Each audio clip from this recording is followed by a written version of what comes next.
One of the big challenges we had with the bending cell was to basically design and integrate everything in a really timely fashion. We were able to actually do it in about 6 months, and that would not have been possible without the additive.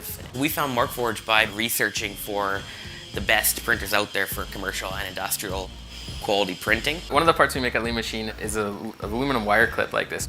The tooling in general, what we used to use was big heavy steel tooling like this to put in our press brake. So one thing we found we could do with printing was actually print these tools instead. The big thing that we saw with Markforged was it took a big step from a hobby printer to something that you can actually make parts out of. And we saw a few sample parts and then we kind of jumped in with it and haven't looked back. So the first step is that you load the blanks into the trays, which hold 200 parts each. After that, the robot picks the parts out of that tray using an array system and then takes it into the press brake to bend them one at a time. Because of the 3D printing, you have complete control over the profile of your bend. The onyx is actually very good for friction and it doesn't leave any marring on the part at all. So we have a much nicer part with the printed tooling and it's easier and cheaper to make the tools, so it's kind of a win-win.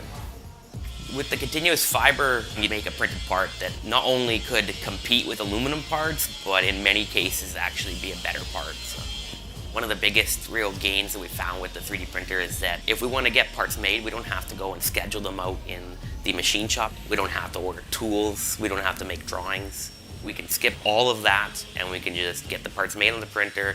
We come in the next day, the parts are ready, we can start testing with them.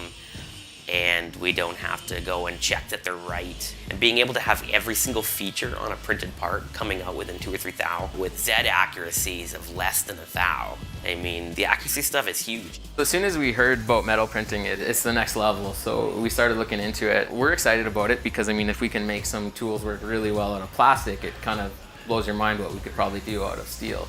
For the grippers, they'll just look really awesome on there. The metal printed parts look nicer than most machine parts. We just keep bending thousands of parts and the tools are not wearing, they're just bending perfect parts. It's like, okay, these guys can pretty much do anything.